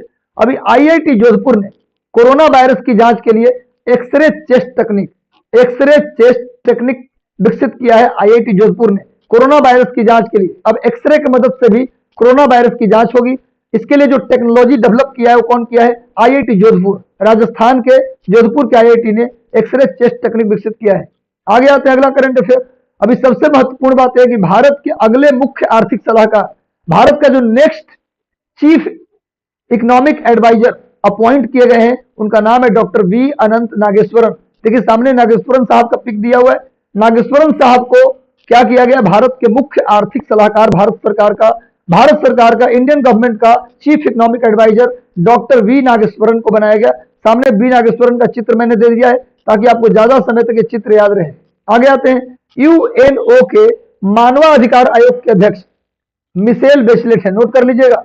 यूएनओ में मानवाधिकार आयोग के अध्यक्ष कौन है? मिशेल बेचलेट। सेशन अच्छा लग रहा हो तो सेशन को लाइक कर दें, सेशन अच्छा लग रहा हो तो सेशन को लाइक कर दें। चैनल पर नए तो चैनल को सब्सक्राइब कर लें, बेल आइकन दबा दें। इस बार नहीं तो कभी नहीं क्रांति ला देनी है। मिशन एसडीएम, मिशन डीएसपी, इस बार नहीं तो कभी नहीं। बेहतर सीटें, इतना ज्यादा सीट बीपीएससी में कभी नहीं आया। बहुत अच्छा मौका है, लग जाइए, अब नहीं छोड़ना है। एक रूटीन बना लीजिए, रिवीजन के साथ पढ़िए। अब मुझसे जब भी बात करने का मौका मिले बात करिए, हम हर तरीके से आपके साथ खड़े हैं। तो चलिए, सबको गुड इवनिंग, सबको शुभकामनाएं। अगला करंट अफेयर देखते हैं। यूएनओ के मानवाधिकार आयोग के अध्यक्ष मिशेल बेचलेट ने हाल ही में चीन ने इनको अपने उत्तर पश्चिम सीमा प्रांत, आप देखिए चीन का जो उत्तर पश्चिम सीमा प्रांत है उसका पिक मैंने दे दिया है। ये चीन है पूरा, ये कंप्लीट देश है चीन। ये पूरा देश जो है ये चीन है, येलो कलर का। और उसका नॉर्थ ईस्ट जो प्रांत है उसका नाम है सिनजियांग। चीन का जो उत्तर पश्चिम प्रांत है उसका नाम है सिनजियांग। कहते हैं कि इस प्रांत में, चीन में सबसे ज्यादा मुसलमान रहते हैं। चीन में सबसे ज्यादा मुस्लिम इसी प्रांत में रहते हैं, इसी राज्य में रहते हैं। उन मुसलमानों का नाम है उइघुर मुसलमान। देखिए सामने मैं लिख दिया हूं, उस मुसलमान का नाम क्या है? उइघुर मुसलमान नाम है। तो उइघुर मुसलमान यहाँ रहते हैं। ऐसा आरोप है कि यहाँ के मुसलमानों पर चीन जो है अत्याचार करता है। चीन करता है अत्याचार, ऐसा लोग कहते हैं। इसीलिए यूएनओ के जो मानवाधिकार कार्यकर्ता है, मानवाधिकार के अध्यक्ष हैं मिशेल बेचलेट, वो कोशिश कर रही थी कि हम यहाँ के दौरा करें और देखें कि सही में उनकी स्थिति खराब है, ये केवल अफवाह उड़ा हुआ है। तो चीन उनको यहाँ आने का इजाजत नहीं दे रहा था, लेकिन अब चीन ने परमिशन दे दिया है कि आप आइए, देखिए, हम इनके साथ कोई अत्याचार नहीं करते। उइघुर मुसलमानों के साथ हम पूरे देश में जो मेरा रवैया है वही रवैया इनके साथ भी अपनाते हैं। इनको हम किसी प्रकार का तंग नहीं करते। आप आके देख सकते हैं। नहीं, मिशेल बेचलेट को, जो यूएनओ के संयुक्त राष्ट्र के मानवाधिकार आयोग के अध्यक्ष हैं, कौन है भैया? मिशेल बेचलेट। इनको इजाजत मिला है चीन के सिनजियांग प्रांत में, जहां उइघुर मुसलमान आते हैं, उनके इलाके में घूमने का और सर्वेक्षण करने का। मिशेल बेचलेट के बारे में 2 सेकंड बता दूं आपको कि यूएनओ में जब यूएन वुमेन की स्थापना की गई थी, यूएनओ में महिलाओं की सुरक्षा के लिए यूएन विमेन एक संस्था बनाया गया था। उसकी पहली महिला अध्यक्ष भी कौन बनी थी? मिशेल बेचलेट। नोट कर लीजिएगा। आगे आते हैं। महिला हॉकी एशिया कप। महिला हॉकी एशिया कप भारत ने चीन को 2-0 से हराकर जीत लिया है। टोटल 2 मैच की सीरीज थी। महिला हॉकी एशिया कप में 2 मैच की सीरीज थी। इस हॉकी में भारतीय महिला टीम ने चीन की महिला टीम को क्लीन स्वीप कर दिया है। 2-0 से हराकर ये मुकाबला जीत लिया है। और आप जानते हैं कि भारतीय महिला हॉकी टीम इस बार ओलंपिक में भी काफी कमाल कर दिया था। इस बार के ओलंपिक में पहली बार टॉप 4 में जगह बनाने वाली टीम बन गई। टॉप 3 में नहीं आ पाई, एक बदकिस्मती की बात है। बहुत बेहतर खेल रही थी इंडिया हॉकी टीम, जो महिलाओं का था, बहुत बेहतर खेल रही थी, लेकिन अंतिम फाइनल मैच में उसने हार का सामना करना पड़ा, जिससे ब्रॉन्ज मेडल भी नहीं मिला। लेकिन जो महिला हॉकी टीम ने किया, वो जीत कर भी हार गए। भारत के लोगों के दिल को उन्होंने जीता। जो मेहनत किया, जो मैदान पर पसीने बहाए, अब तकदीर था फाइनल रुक गया, ये अलग बात है, लेकिन इस बार भारतीय महिला हॉकी टीम ने भी इतिहास रचा है। ठीक है भाई। तो हॉकी टीम ने चीन को 2-0 से हराकर महिला हॉकी एशिया कप जीता है। कौन? भारत जीता है। नोट कर लीजिएगा। आगे चलिए। अगला करंट अफेयर है। हाल ही में न्यूयॉर्क टाइम्स ने दावा किया है, अमेरिका का एक न्यूज़पेपर है न्यूयॉर्क टाइम्स, उसने दावा किया है कि भारत सरकार के द्वारा इजराइल का मालवेयर पेगासस खरीदा जा सकता है। इसने अनुमान लगाया है न्यूयॉर्क टाइम्स ने कि जो पेगासस एक मालवेयर है, एक समझिए कि बग है, यानी कह सकते हैं आप वायरस है, कंप्यूटर वायरस। मालवेयर है, मालवेयर का मतलब है कंप्यूटर वायरस है। पेगासस उसका नाम है। इसको किसने डेवलप किया? इजराइल ने पेगासस डेवलप किया है। ये डेवलप किया है स्पेशली जासूसी के लिए, जासूसी पर्पज के लिए इसको विकसित किया है इजराइल ने। इसको भारत सरकार खरीद सकती है, इसका दावा जताया न्यूयॉर्क टाइम्स ने। और यह भी दावा जताया है कि भारत सरकार इसको खरीदकर विपक्षी दलों के नेताओं की जासूसी की जा सकती है। न्यूयॉर्क टाइम्स ने दावा किया है कि पेगासस नाम का जो वायरस है, कंप्यूटर वायरस मालवेयर, इसको खरीदकर भारत सरकार इसे इजराइल से खरीद सकती है और विपक्षी नेताओं के, यानी कि राहुल गांधी या जो भी नेता विपक्ष में है, उनकी जासूसी भी कराई जा सकती है इस पेगासस से। तो इस बार के बजट सेशन में पहला दिन काफी हंगामा हुआ। 31 को भारत का बजट सेशन कब शुरू हुआ है? 31 जनवरी को बजट सेशन की शुरुआत हुई है। इस दिन पेगासस को लेकर काफी हंगामा भरा रहा मामला। न्यूयॉर्क टाइम्स ने लिखा उसी मुद्दा को लेकर पूरे भारत की विपक्षी टीम, अरे कौवा कान लेकर जा रहा है तो कान देखो, कौवा को देखोगे, सच में लेके जा रहा है या ऐसी हल्ला है? अरे भाई, पेगासस मालवेयर है। अब कोई देश के अखबार ने लिख दिया कि भारत सरकार इसे खरीद सकती है, आपकी जासूसी करा सकती है, तो आप उसी बात को मानकर संसद को ठप कर दे रहे हैं। ये कल्चर ठीक नहीं है। संसद को बात को लेकर ठप कर देना, बंद कर देना, कामकाज को बाधित कर देना, क्योंकि संसद के हर दिन को चलाने में लाखों रुपए खर्च किए जाते हैं। हाँ, ये खर्च जनता के रेवेन्यू से आता है। अब बताइए कि जनता के रेवेन्यू का जो लाखों रुपए है, प्रतिदिन संसद को चलाने में खर्च होता है, अगर संसद न चले तो कितना बड़ा नुकसान है, समझ रहे हैं? तो पेगासस लिख लीजिएगा, इजराइल के मालवेयर है, एक वायरस है जो जासूसी का काम आएगा। अगला ये नेक्स्ट, वर्तमान में राष्ट्रीय मानवाधिकार आयोग के अध्यक्ष कौन है? अरुण कुमार मिश्र है। राष्ट्रीय मानवाधिकार आयोग के अध्यक्ष कौन है? अरुण कुमार मिश्र है। राष्ट्रीय मानवाधिकार का कार्यकाल 5 वर्ष और 70 वर्ष की उम्र तक होता है। भारत राष्ट्रीय मानवाधिकार आयोग, national human right commission, NHRC का जो अध्यक्ष है या उनके सदस्य हैं, उनका कार्यकाल 5 वर्ष के लिए होता है या 70 साल की उम्र तक के लिए होता है। और आप जानते हैं कि नेशनल ह्यूमन राइट कमीशन यानी राष्ट्रीय मानवाधिकार आयोग का का पहले यानी 2020 तक राष्ट्रीय मानवाधिकार आयोग के अध्यक्ष 2020 तक वही व्यक्ति बनता था जो सुप्रीम कोर्ट के रिटायर्ड चीफ जस्टिस होता था। सुप्रीम कोर्ट का जो भी व्यक्ति रिटायर्ड चीफ जस्टिस होगा, रिटायर्ड चीफ जस्टिस, ध्यान रखना, सुप्रीम कोर्ट का कोई भी जज नहीं, सुप्रीम कोर्ट का जो रिटायर्ड चीफ जज होगा, चीफ जस्टिस होगा, वही व्यक्ति क्या होगा, मानवाधिकार आयोग का अध्यक्ष बनेगा। लेकिन अब सरकार ने नियम चेंज कर दिया। उसने कहा कि सिर्फ रिटायर्ड चीफ जस्टिस नहीं, रिटायर्ड चीफ जस्टिस नहीं, बल्कि सुप्रीम कोर्ट का कोई भी जज, सुप्रीम कोर्ट का कोई भी जज बन सकता है, क्या बन सकता है, मानवाधिकार आयोग का अध्यक्ष। अभी अरुण कुमार मिश्र जो है ये सुप्रीम कोर्ट के चीफ जस्टिस नहीं है, सिंपली जज हैं। ये पहले ऐसे व्यक्ति हैं जो जज के माध्यम से मानवाधिकार आयोग के अध्यक्ष बने हैं। इसके अलावा इससे पहले राष्ट्रीय मानवाधिकार आयोग के अध्यक्ष कौन थे, एच.एल. दत्तू। इससे पहले राष्ट्रीय मानवाधिकार आयोग के अध्यक्ष कौन थे, एच.एल. दत्तू थे। नोट कर लीजिए। अगला करंट अफेयर पे आते हैं। अनुसूचित जाति के राष्ट्रीय अध्यक्ष विजय सांपला को बनाया गया है। अनुसूचित जाति आयोग, आप जानते हैं कि अनुसूचित जाति आयोग, अनुसूचित जनजाति आयोग और अन्य पिछड़ा वर्ग आयोग, एससी कमीशन, एसटी कमीशन और ओबीसी कमीशन, ये तीनों अब संवैधानिक आयोग हैं। ये तीनों कॉन्स्टिट्यूशनल बॉडी है। अनुसूचित जाति आयोग, ये अनुच्छेद 338 में इसकी चर्चा है, यानी SC commission. Schedule caste commission की चर्चा, शेड्यूल कास्ट यानी एससी कमीशन की चर्चा अनुच्छेद 338 में है। और अनुच्छेद 338 ए में, अनुच्छेद 338 ए, इसमें चर्चा है, इसमें चर्चा ST commission, schedule tribe commission, और 338 बी में चर्चा है ओबीसी कमीशन का।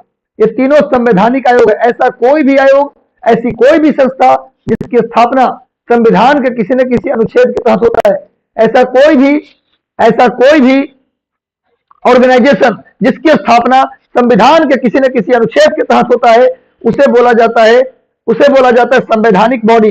तो एससी कमीशन अनुच्छेद 338 के तहत, एसटी कमीशन अनुच्छेद 338 ए के तहत और ओबीसी कमीशन 338 बी के तहत। नोट कर लीजिए इसको। ये तीन ऐसे आयोग हैं जो संवैधानिक आयोग हैं। क्लियर है।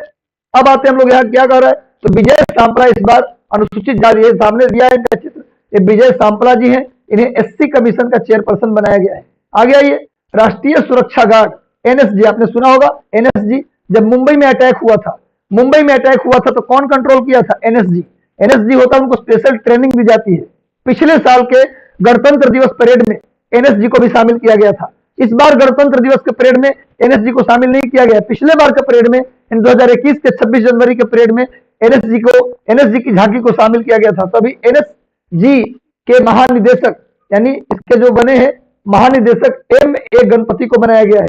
एनएसजी के महानिदेशक एम.ए. गणपति, देखिए सामने एम.ए. गणपति साहब का पिक दिया गया है।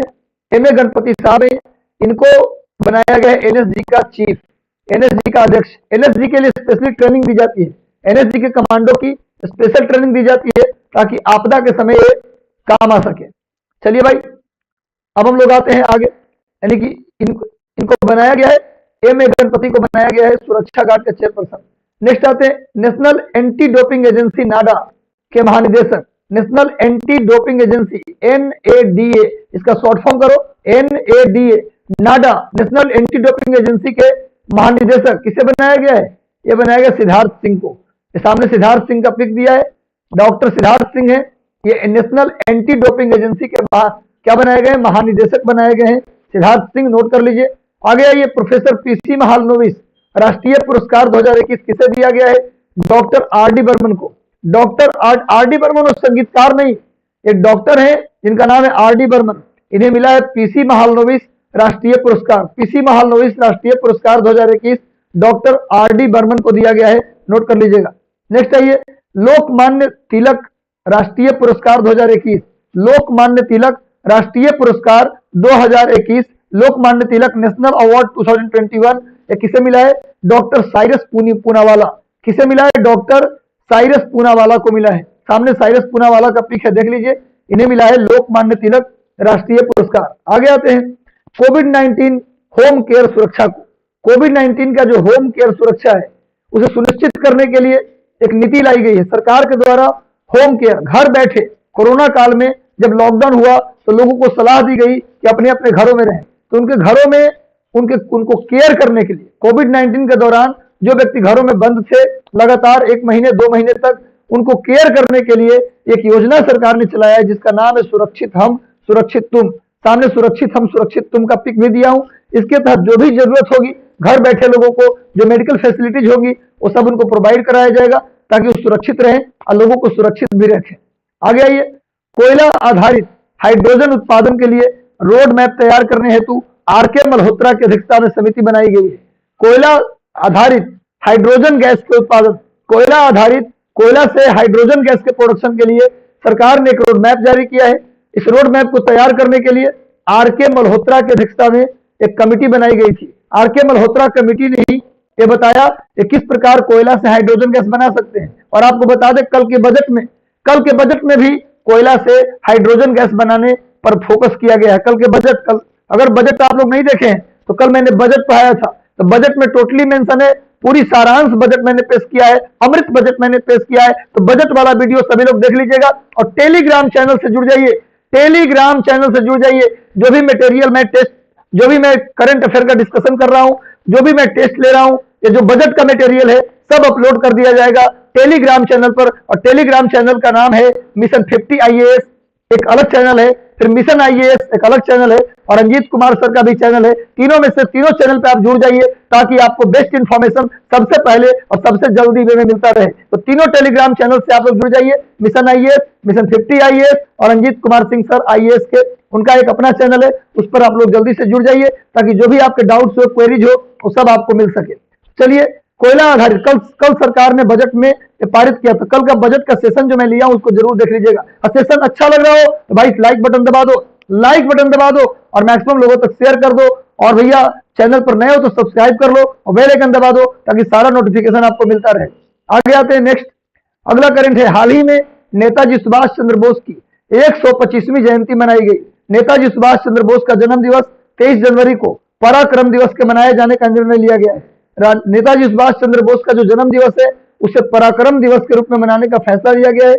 इस दिवस को कैसे मनाया जाए, आखिर जो सुभाष चंद्र बोस हैं उनका जो दिवस है इसको कैसे सेलिब्रेट किया जाए, तो उसके लिए प्रधानमंत्री नरेंद्र मोदी की अध्यक्षता में एक समिति बनाई गई थी। क्वेश्चन आ जाएगा कि सुभाष चंद्र बोस का जो जन्म दिवस है पराक्रम दिवस 23 जनवरी को कैसे मनाया जाए, क्या उसमें प्रोग्राम किया जाए। उसके लिए प्रधानमंत्री नरेंद्र मोदी की अध्यक्षता में एक कमेटी बनाई गई है और उस कमेटी के रिकमेंडेशन पर तय किया गया कि किस तरीके से हमको सुभाष चंद्र बोस का जन्म दिवस मनाना है। सुभाष चंद्र बोस भारत के चौथे ICS ऑफिसर थे। सुभाष चंद्र बोस एकमात्र ICS ऑफिसर थे। ICS मतलब पहले IAS को बोलते थे ICS, पहले IAS का नाम था ICS। सुभाष चंद्र बोस चौथे ICS थे और अपने पोस्ट से रिजाइन करने वाले एकमात्र ICS कौन थे? सुभाष चंद्र बोस। सुभाष चंद्र बोस ने 1939 में 1939 में फॉरवर्ड ब्लॉक की स्थापना की थी और 1944 में इन्हें इंडियन नेशनल आर्मी, भारतीय राष्ट्रीय सेना का कमान मिला। 1944 में इनको भारतीय राष्ट्रीय सेना का कमान मिला और 1939 में 1939 में इन्होंने फॉरवर्ड ब्लॉक की स्थापना की। ये कांग्रेस के 2 बार अध्यक्ष रहे। सुभाष चंद्र बोस कांग्रेस के 2 बार अध्यक्ष रहे। पहली बार 1938 में गुजरात के हरिपुरा में और दूसरी बार 1939 में मध्य प्रदेश के त्रिपुरी में। पहली बार गुजरात के हरिपुरा 1938 और दूसरी बार 1939 में, अगले ही साल जब्बलपुर के निकट त्रिपुरी, मध्य प्रदेश के त्रिपुरी में मीटिंग हुआ। और कहते हैं कि त्रिपुरी में जो मीटिंग हुआ था उसमें सुभाष चंद्र बोस और महात्मा गांधी के बीच विवाद हो गया था। इसी वजह से सुभाष चंद्र बोस को इस्तीफा देना पड़ा और तब बन गई, सुभाष चंद्र बोस को क्या देना पड़ा? रिजाइन करना पड़ा और गांधी जी के साथ विवाद हुआ, इस कारण से रिजाइन करना पड़ा और उनके जगह पर एक्टिंग यानी कुछ समय के लिए कार्यकारी अध्यक्ष बनाए गए राजेंद्र प्रसाद। इन सारी बातों को नोट कर लीजिएगा। सुभाष चंद्र बोस के बुक का नाम है इंडियन स्ट्रगल और राजेंद्र प्रसाद के बुक का नाम है इंडिया डिवाइडेड। सुभाष चंद्र बोस ने अपने इंडियन नेशनल आर्मी के द्वारा अंडमान और निकोबार द्वीप पर कब्जा कर लिया था। अंडमान निकोबार द्वीप पर सुभाष चंद्र बोस ने कब्जा कर लिया और अंडमान का नाम दिया स्वराज द्वीप और निकोबार का नाम दिया शहीद द्वीप। अंडमान और निकोबार द्वीप को स्वराज और शहीद द्वीप का नाम किसने दिया था? तो दिया था सुभाष चंद्र बोस ने। क्लियर है?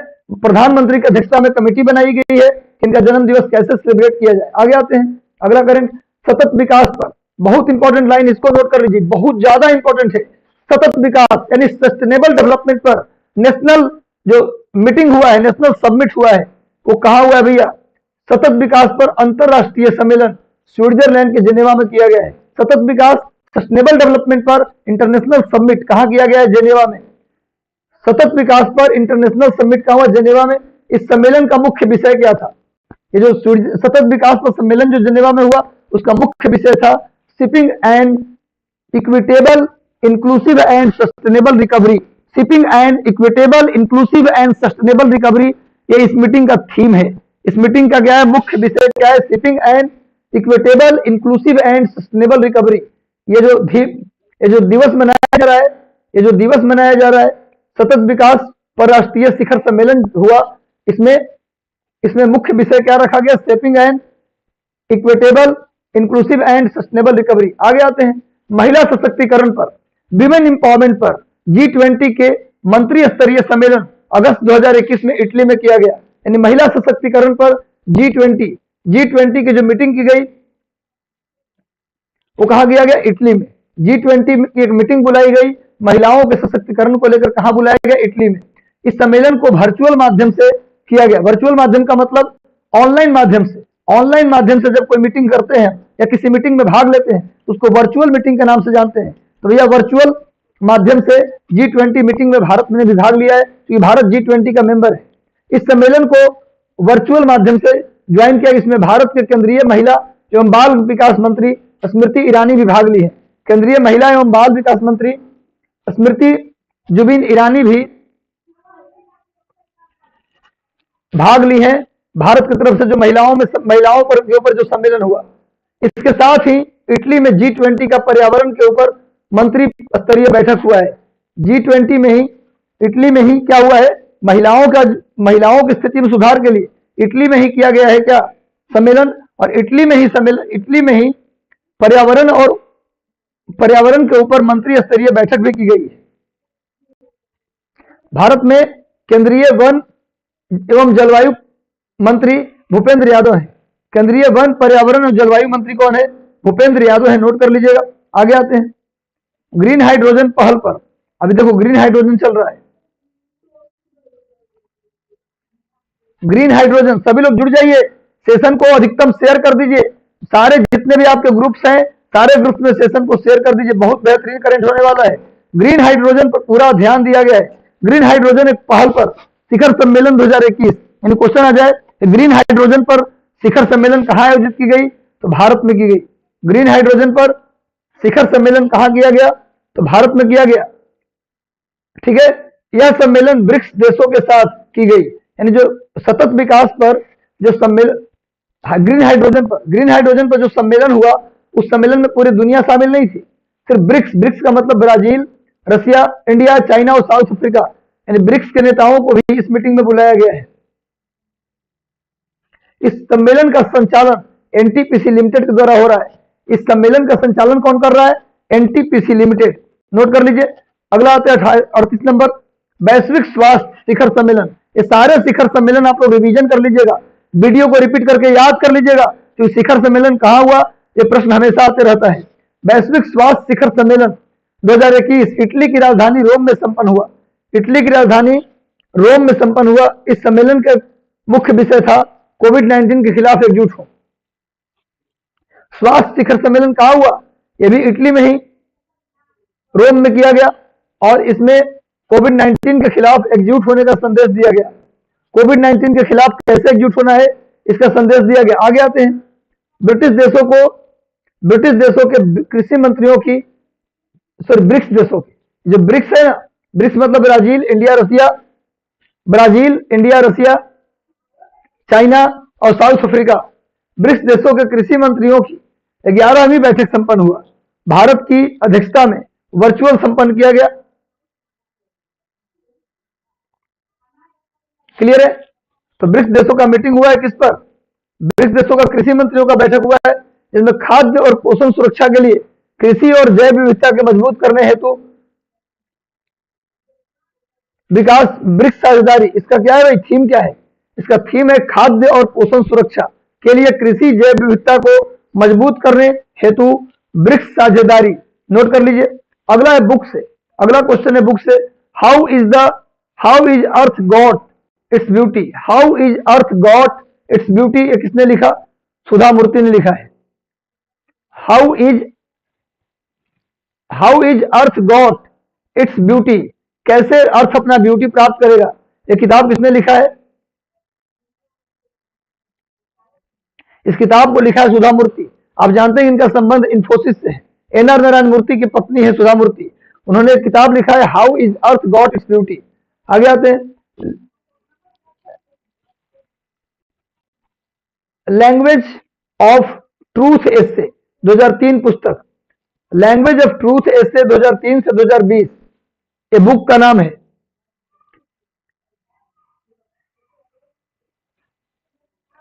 लैंग्वेज ऑफ ट्रूथ एसे 2003-2020, इस पुस्तक को सलमान रश्दी ने लिखा है। इस पुस्तक को किसने लिखा है? सलमान रश्दी। नोट कर लीजिएगा, बहुत मेन चीज निकाला हूं, डायमंड निकाला हूं, अमृत सेशन को लाया हूं। भैया सेशन कर दीजिए, सेशन को अधिकांश शेयर कर दीजिए, सारे ग्रुप्स में, सारे चैनल पर शेयर कर दीजिए और सेशन के साथ अंत तक जुड़े रहिए, बहुत इंपॉर्टेंट करंट आने वाला है। द लिविंग माउंटेन नामक पुस्तक किसने लिखी? अमिताभ घोष। देखिए लिविंग माउंटेन पुस्तक है, क्लियर है? द लिविंग माउंटेन किसने लिखा है भाई? अमिताभ घोष ने लिखा है।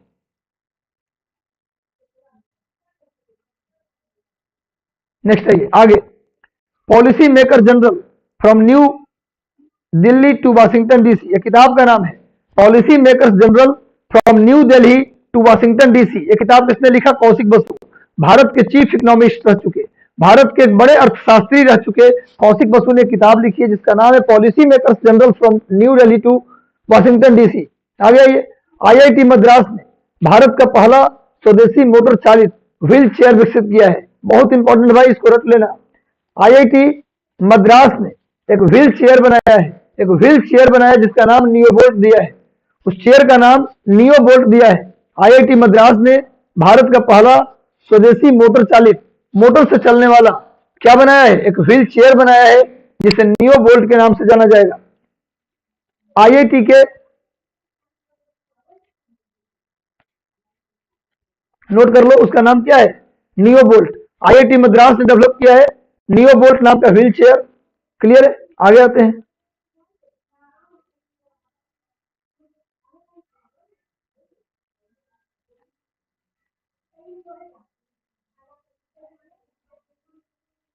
सब लोग नोट कर लो भाई। शांत पढ़ गए? शांत नहीं पढ़ना, लगातार सेशन को शेयर कर दो, सेशन को लाइक कर दो, जल्दी से जुड़ जाओ। मिशन एसडीएम, मिशन डीएसपी, नियोबोल्ट पूछा जाएगा किसने डेवलप किया है? आईआईटी मद्रास ने।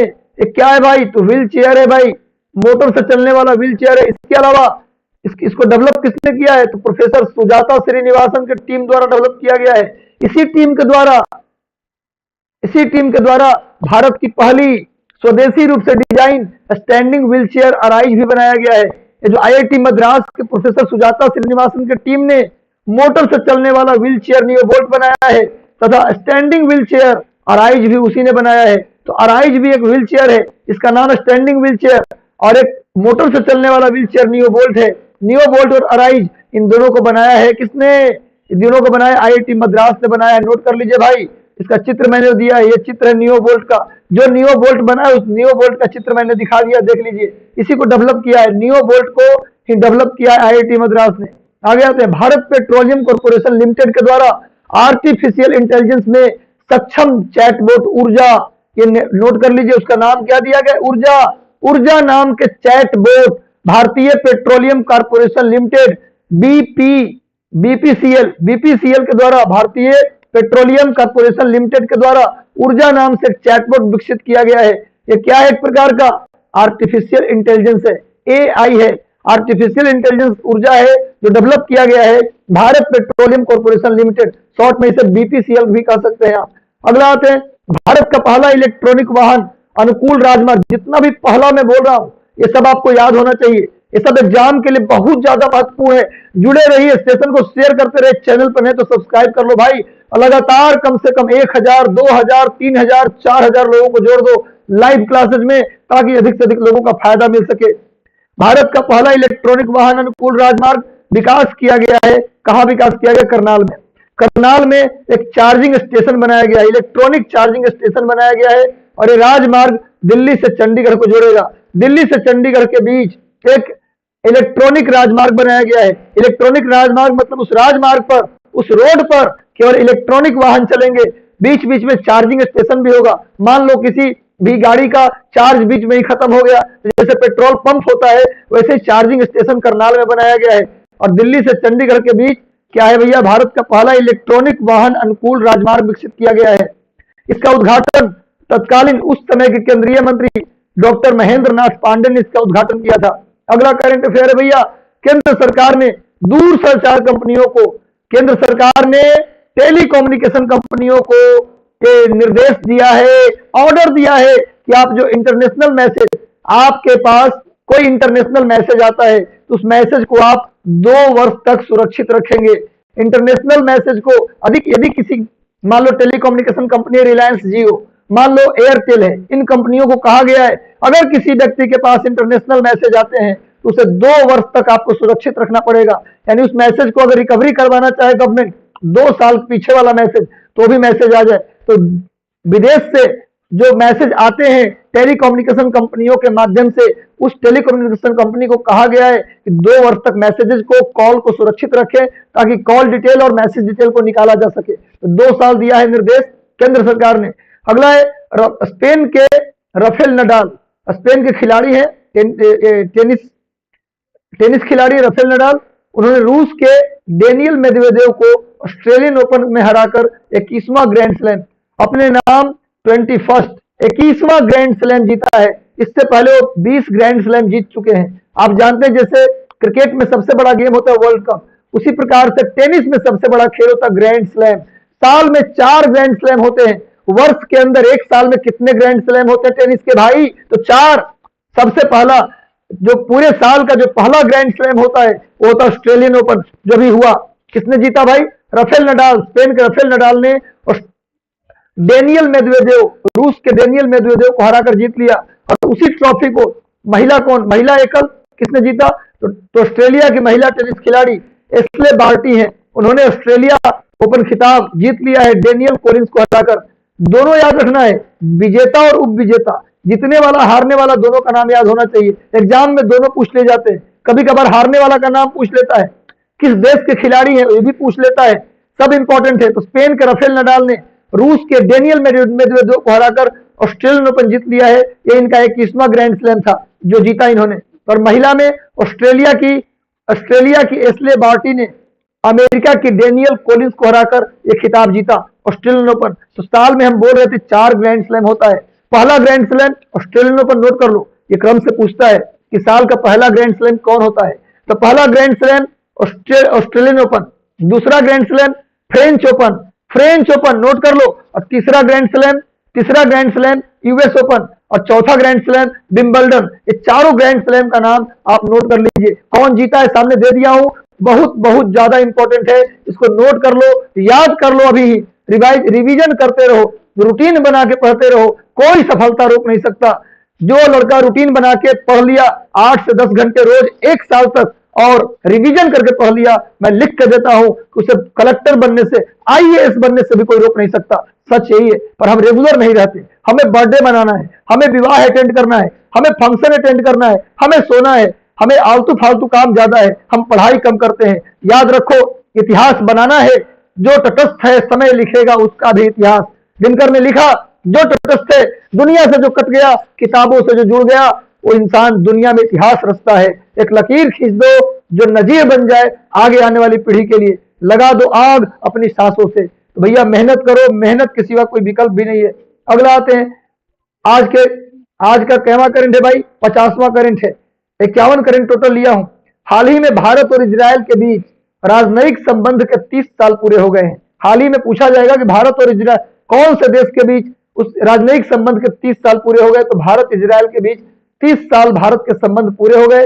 सुरक्षा के दृष्टिकोण से भारत के लिए इजरायल बहुत महत्वपूर्ण है, क्योंकि हमेशा भारत को उसने मदद किया है, पर भारत अब इजरायल के लिए कुछ नहीं किया है। भारत हमेशा इजरायल के खिलाफ वोट दिया है, फिलिस्तीन के मुद्दे पर हमेशा इजरायल के खिलाफ वोट दिया, लेकिन इजरायल जब जरूरत पड़ा इंडिया को अपना मदद करता रहा है, एक तरफा प्रेम दिखाता रहा है। हालांकि जब मोदी जी प्रधानमंत्री बने हैं, इन्होंने स्ट्रेटजी को चेंज किया है। इन्होंने इजराइल से दोस्ती किया है और इजराइल के यहाँ ये भी गए हैं, इजराइल को सहयोग करना शुरू किए हैं। कहने का मतलब अभी तक की जितनी सरकारें थी मोदी जी से पहले, इजराइल से हम फायदा तो लेते थे, लेकिन जब वोटिंग की बात आती थी तो हम फिलिस्तीन को सपोर्ट करते थे। ऐसे में मोदी जी ने एक स्टेप आगे बढ़ाते हुए, नया कदम उठाते हुए इजराइल के पक्ष में झुकने का प्रयास किया है, जो कि अच्छी बात है। आगे आते हैं, गूगल अंतिम करंट है आज का, ने भारतीय एयरटेल के बीच समझौता किया है। गूगल ने भारतीय एयरटेल के साथ समझौता किया है। किसका? इन्वेस्टमेंट का समझौता किया है। इस समझौता के तहत गूगल भारतीय एयरटेल में $1 बिलियन अमेरिकी डॉलर का निवेश करेगा। भारतीय एयरटेल में $1 बिलियन का इन्वेस्टमेंट करेगा गूगल, भारतीय एयरटेल में इसका समझौता हुआ है। तो चलिए, आज का अंतिम करंट था। सेशन अच्छा लगा है तो सेशन को लाइक कर दीजिए। सेशन अच्छा लगा है तो सेशन को लाइक कर दो भाई, और सेशन को मैक्सिमम लोगों तक शेयर कर दो। और अगर चैनल पे नए हैं तो चैनल को सब्सक्राइब कर लें और बेल आइकन दबा दें ताकि सारा नोटिफिकेशन मिलता रहे। टेलीग्राम ग्रुप से जुड़ जाइए, मिशन आईएएस के टेलीग्राम ग्रुप से जुड़ना ना भूलें। ये सारा मटेरियल अपलोड कर दिया जाएगा टेलीग्राम ग्रुप पर, जहां से प्रिंट आउट निकलवा के आप इसका रिवीजन भी कर सकते हैं। कल मैंने बजट का सेशन लिया था, कल था बजट का सेशन। कल का जो बजट का सेशन था उसे आप जरूर देख लीजिएगा।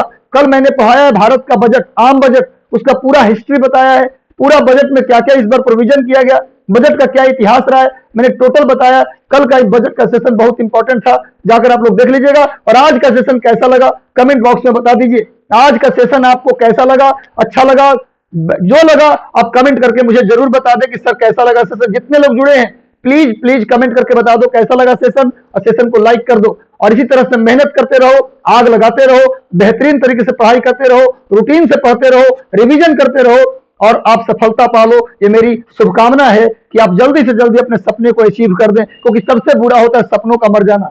जिस दिन आपके सपने मर जाते हैं वो सबसे बुरा होता है। ड्रीम्स को मरने नहीं देना है, मेहनत करना है और अपने आप को आगे बढ़ाना है, सितारों की तरह चमका देना है। All the best, God bless you, आशीर्वाद। मिलते हैं कल शाम को 5 बजे एक अगले नेक्स्ट करेंट अफेयर के साथ। कल शाम 5 बजे मिलते हैं। धन्यवाद student, thank you very much, good night.